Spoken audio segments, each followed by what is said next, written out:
আমাদের শিক্ষকদের লাঞ্ছনা করা হচ্ছে। আপনারা দেখেছেন আমাদের ব্র্যাক ইউনিভার্সিটির একজন শিক্ষককে ধরে নেওয়া হয়েছে, তাকে রিমান্ড দেওয়া হয়েছে। এখন যেহেতু আমরা ছাত্রদের সাথে একাত্মতা ঘোষণা করেছি তাদের সব কর্মসূচির সাথে, সো তারা যদি এরকম কোনো উদ্যোগ নেয় যে আমরা সবাই জেলে যেতে চাই, না হলে আমাদের ভাইদের ছেড়ে দেন, সো সেক্ষেত্রে আমরা কেন পিছিয়ে থাকবো? আমাদের তো পিছানোর সুযোগ নাই।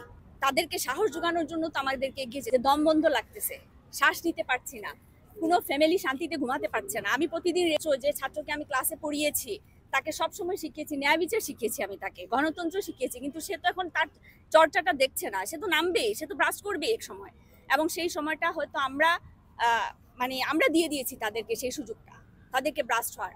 এবং সেই সুযোগ যখন আমাদের হাতছাড়া হয়ে গিয়েছে, আমরা কিন্তু তাদেরকে আর ঘরে ফিরে আনতে। কোন আইন বলে যে আপনি রাস্তা থেকে বের হবেন আপনার মোবাইলটা চেক করে নেওয়া হবে? ইভেন আজকে যখন আমি বাসা থেকে বের হচ্ছি, আমার বাসার ফ্যামিলি মেম্বার সবাই আমাকে বলছে তোমার মোবাইলে কিছু থাকলে সেটা ডিলিট করে যাও।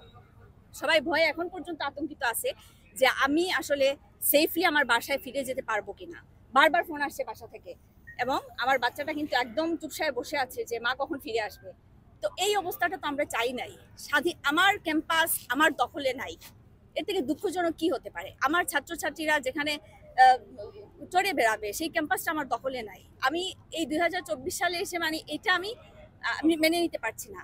খুবই বুকটা ফেটে যাচ্ছে, এবং আমার বাচ্চাদেরকে বলবো তোমরা ধৈর্য ধরো, এবং আমরা তোমাদের সাথে আছি, এবং একটা সময় আমরা আলোর মুখ দেখবই। ন্যাচারাল পানিশমেন্ট বলে একটা কথা আছে, এবং প্রকৃতি তার রেভেঞ্জ নিবে, সেটা আজ হোক কাল হোক, এবং আমরা সেই সুদিনের অপেক্ষায় আছি।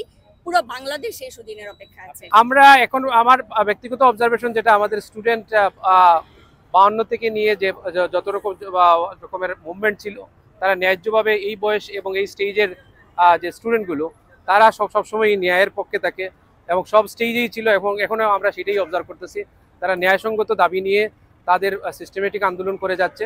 সেটার সাথে আমরা শিক্ষক গার্জিয়ান হিসাবে আমাদের তো ডেফিনেটলি আমরা দেখতেছি তাদেরকে, তারা জাস্টিসের লেভেলেই আছে, এবং সেই হিসাবে তাদের সাথে তাদের অবস্থানের সাথেও আমাদের একাত্মতা আছে। আমাদের ব্যক্তিগতভাবে আমার একাত্মতা তো আছেই।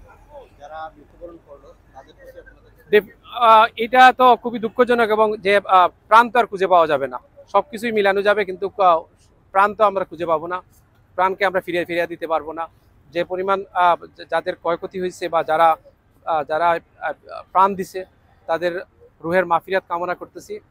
আর যথাযথ নিরপেক্ষ এবং শিক্ষার্থীদের আন্দোলন যখন থমবে, ঠিক তখনই আজকেও তাদের কর্মসূচি ছিল। তাদের আজকের কর্মসূচিতে সাবিতে তারা অবস্থান নেওয়ার পূর্বেই পুলিশ তাদেরকে এখান থেকে সরিয়ে দেয়। এখানে অনেক শিক্ষার্থী এসেছে, তার মধ্যে শিক্ষার্থীর মধ্যে ছেলেমেয়েরা সবাই, পুলিশ তাদেরকে তাড়িয়ে দিয়েছিল, এবং এক পর্যায়ে তারা এখান থেকে সরে গেলেও যারা সাবির শিক্ষক রয়েছেন তারাও কিন্তু অবস্থান নিতে চেয়েছিলেন, কিন্তু তারা দুঃখ প্রকাশ করতেছেন।